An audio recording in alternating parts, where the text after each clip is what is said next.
So firstly welcome to our channel Sherlyn ji, और बहुत बहुत मुबारक हो आपके वेब शो के लिए जो ऑलरेडी स्ट्रीम हो रहा है। क्या कहना चाहोगे, किस तरह का फीडबैक, और इस किरदार की अगर मैं बात करूँ, आपके जो किरदार की बात करूँ, कितना चैलेंजिंग रहा? आपकी शुभकामनाओं के लिए धन्यवाद। Thank you so much. मैं सबसे पहले आभार व्यक्त करना चाहूँगी एकता कपूर जी का, जिन्होंने मुझको पौरुषपुर 3 में डबल रोल करने का अवसर दिया। पौरुषपुर 2 में मैंने महारानी स्नेहलता की भूमिका निभाई और पौरुषपुर 3 में न केवल महारानी स्नेहलता की भूमिका निभाई, बल्कि विषकन्या भौमिका की भूमिका निभाने का भी मुझको एक सुनहरा अवसर दिया गया। और मैं खुद को बहुत ही खुशकिस्मत मानती हूँ, क्योंकि मुझको एक ऐतिहासिक वेब सीरीज़ में डबल धमाका करने का एक अद्भुत मौका मिला। वेल, आपके जो कैरेक्टर्स थे, उस कैरेक्टर में क्या आपके लिए चैलेंजिंग पार्ट था? महारानी स्नेहलता बहुत ही अम, ज़िद्दी होती है, एम्बिशियस होती है और मुझे लगता है कि उनके साथ रिलेट कर पाना मेरे लिए ज़्यादा मुश्किल नहीं था, क्योंकि मैं भी उन्हीं की तरह ज़िद्दी हूँ और एम्बिशियस हूँ। और रही बात विषकन्या भूमिका की, तो वो बहुत ही बहादुर होती है और उसके अंदर मेरे ख़्याल से कम 1000 साँपों का ज़हर होता है। तो मेरे अंदर वो ज़हर तो नहीं है, लेकिन हाँ, वक़्त आने पर मैं नागिन बनकर डस सकती हूँ। वेल, शर्लिन जी, आपको हमने बे बहुत बेबाक देखा है, बोल्ड देखा है, आप हो वैसे, no doubt. But on screen कितना कंफर्ट जोन आप महसूस करती हो या अनकंफर्ट फील करती हो जब बोल्ड सीन्स की बात आती है, इंटीमेट सीन्स की बात आती है? मेरे ख़्याल से अगर आप इंटिमेसी को एक कविता या पोएट्री के रूप में दर्शाते हैं, तो वो बहुत ही खूबसूरत लग सकता है। और मैंने देखा कि पौरुषपुर 3 के सेट्स पर जब बोल्ड सीन्स या इंटिमेट सीन्स की शूटिंग करी जाती थी, तो वहाँ पर महिला असिस्टेंट डायरेक्टर्स और महिला स्टाइलिस्ट्स को मौजूद रखा जाता था, ताकि एक्टर्स बहुत ही कंफर्टेबल महसूस करें। और इस बात के लिए मैं पूरी टीम को धन्यवाद देना चाहूँगी, जो उन्होंने हमें कंफर्टेबल फ़ील करवाया। और हम बहुत ही प्यार से और बहुत ही सरलता से बोल्ड सीन्स को अंजाम दे सके, क्योंकि जब माहौल बहुत ही कंफर्टेबल होता है, जब ऐसा लगता है कि हम कुछ अच्छा करने जा रहे हैं, तो खुद ब खुद अंदर से हमारी सबसे बेहतरीन फीलिंग्स बाहर निकल कर आती हैं। And I think that is one of the secrets to executing bold scenes, to make the actors feel very comfortable. Well, इसी के साथ साथ आपका एक सीन प्रेगनेंसी वाला भी है। उसमें आप कितनी कंफर्टेबल थी? और हमने देखा भी था वो आपका एक फोटो आउट हुआ था और वीडियो था समथिंग। जी। सो क्या कहना चाहूंगी, आप उसमें कितनी कंफर्टेबल थी? अम, मैंने अपने लेट मैनेजर से एक बात सीखी। वो हमेशा कहते थे, ज़िंदगी ऐसे जियो जैसे कि एक्टिंग कर रही हो, और एक्टिंग ऐसे करो जैसे कि ज़िंदगी जी रही हो। तो जब एक गर्भवती महिला का मैं किरदार निभा रही थी, तो मैंने ये सोचा कि असल ज़िंदगी में अगर मैं गर्भवती होती और अगर मैं उस समय बच्चा पैदा कर रही होती, तो मैं कैसा फ़ील कर रही होती, और अगर उस बच्चे को मुझसे कोई दूर कर रहा होता, तो मैं कैसा फ़ील कर रही होती। तो खुद को उस हालात में रख कर हम्म। जो कुछ मैंने महसूस किया, वो मैंने दर्शाया। और मेरे ख़्याल से अम, हम जब बगैर ग्लिसरीन के बतौर एक्टर्स रोते हैं, तो इससे ये समझ में आता है कि कहीं न कहीं हमने अपने इमोशनल बैंक से उन जज़्बातों को खोजा, ढूँढ निकाला, जिनके चलते हम रोने पर मजबूर हुए। और आप मेरे डायरेक्टर से पूछ सकते हैं कि मैंने किसी भी सीन के लिए ग्लिसरीन का इस्तेमाल नहीं किया। हुँ, यानी बस अ, दुःख भरे लम्हों को याद करके मैंने अपने आँखों में आँसू लेकर आए। यानी बहुत मुश्किल होता है ये करना। मेरे ख़्याल से ऐसे कई कलाकार होते हैं जो ज़्यादा टाइम वेस्ट नहीं करना चाहते हैं। करेक्ट। यू नो दुःख भरे लम्हों को याद करना, बीते हुए कष्ट को, दुःख को दोबारा महसूस करना, उसमें थोड़ा वक़्त लगता है।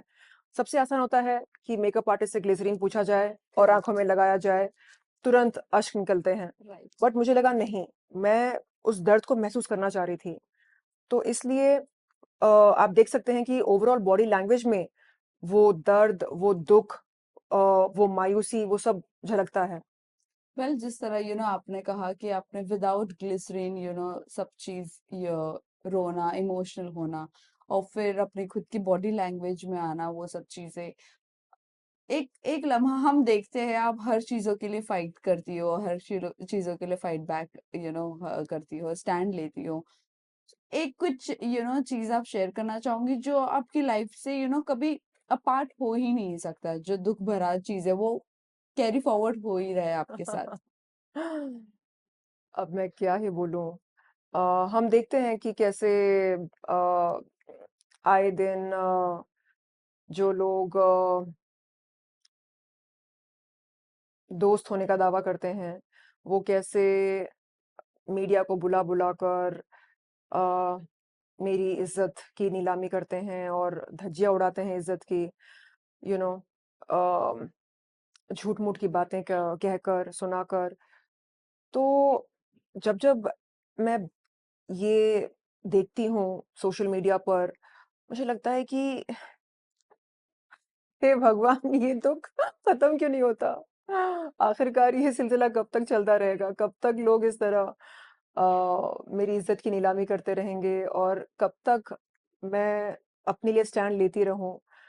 और हाल ही में मेरे कुछ दोस्तों ने कहा कि देखो अम, तुम बस अपने काम पर ध्यान दो हुँ, और इस समाज में अगर बुरे लोग हैं तो अच्छे लोग भी हैं और वो देख रहे हैं हुँ, कि तुम किस तरह का काम कर रही हो, किस तरह खुद को पेश कर रही हो समाज में और किस तरह तुम रिएक्ट कर रही हो और अगर रिएक्ट नहीं कर रही हो तो किस तरह खुद को समेट कर रखी हो। तो ये सब दिखता है। लोग करेक्ट। अंधे नहीं हैं, लोग समझदार हैं, होशियार हैं, सब देखते हैं, समझते हैं। तो बस अपने काम पर फ़ोकस करो और इस सीख के लिए, इस मैसेज के लिए मैं अपने चहीते दोस्त का धन्यवाद करना चाहूँगी, जो सुबह-शाम यही बोलते हैं, "please don't react, don't react, don't react." And ये जो अ, डोंट रिएक्ट वाला एडवाइस होता है, इसे लागू करना बहुत मुश्किल होता है क्योंकि हम जज़्बाती होते हैं राइट। और हमें लगता है कि अच्छा, उसने ऐसा बोला, ऐसा कह दिया, ओके, अब देखो मैं क्या कहूँगी या मैं क्या करूँगी।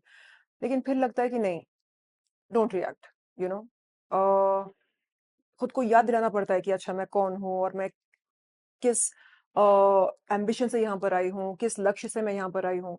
तो जब हम बार-बार, बार-बार खुद को याद दिलाते रहते हैं, तो वो एक प्रोग्राम बन जाता है। तो मेरे ख़्याल से मैं उस प्रोसीजर में हूँ अभी। हुँ, ओके। वेल इसी के साथ-साथ ये जानना चाहेंगे हर किरदार आपको कुछ ना कुछ सिखा कर जाता है। आपका जो जी। किरदार था बहुत ज़्यादा उसका ऑरा बहुत अलग था। अ, जिस तरह अभी हमने आपसे पूछा कितना फाइट बैक करना पड़ता है, स्टैंड लेना पड़ता है या रिवेंज की बात हो, इस किरदार से क्या कुछ सीखा है आपने? महारानी स्नेहलता एक बहुत ही पावरफुल महारानी होती है और राज सिंहासन को सुरक्षित रखने के लिए, उस सिंहासन को बचाने के लिए वो कुछ भी त्याग सकती है। हुँ, चाहे वो खुद की औलाद ही क्यों ना हो। तो जब मैंने उनकी भूमिका निभाई और उनके लाइन्स कहे, तो मुझे लगा ओह माय गॉड! यानी इस कदर सत्ता की कुर्सी से या राज सिंहासन से प्यार करी जाती है और ये जो नशा होता है सत्ता का या पावर का, ये इनकम्पैरेबल होता है। इस नशे की तुलना आप किसी और नशे के साथ नहीं कर सकते हैं। हुँ, हुँ। तो उस पावर को महसूस करना और सुबह-शाम अ, उस पावर के साथ जीना, ये अपने आप में एक एक बहुत ही अनोखी बात होती है। तो कई बार मैंने चाहा कि मैं आगे चलकर यू नो हम्म। अ, खुद को इतना पावरफुल महसूस करूं कि किसी की कोई भी बात मुझे डिस्टर्ब ना करे सो और वही प्रोसेस में अभी वही जी सब चल रहा जी है, राइट? इग्नोरेंस सबसे ज्यादा वो पावरफुल एक या लेकिन वेपन बाज है। वक्त स्टैंड लेना भी बहुत जरूरी होता है। करेक्ट। अभी आई थिंक कब की बात है, ये संडे की बात है। हम्म। मैं फ्लाइट में थी आशा भोसले ताई के साथ, और उन्होंने भी यही सीख दी मुझे। कहा कि देखिए, अगर आपको कभी स्टैंड लेना हो तो आप अपने वकील के साथ सलाह मशवरा करके एक लीगल स्टैंड ले सकते हैं, लेकिन यूं मीडिया के सामने आकर तमाशा करना एंड गाली बकना, ये एक हीरोइन को शोभा नहीं देता है। करेक्ट। तो मैं उनकी इस बात से सहमत हूँ, और again thank you so much Asha tai, आपके इस बहुत ही प्यारे मैसेज के लिए। वेल, लास्टली हम लास्ट तो नहीं, रैप अप करने से पहले दो चीजें जानना चाहेंगे।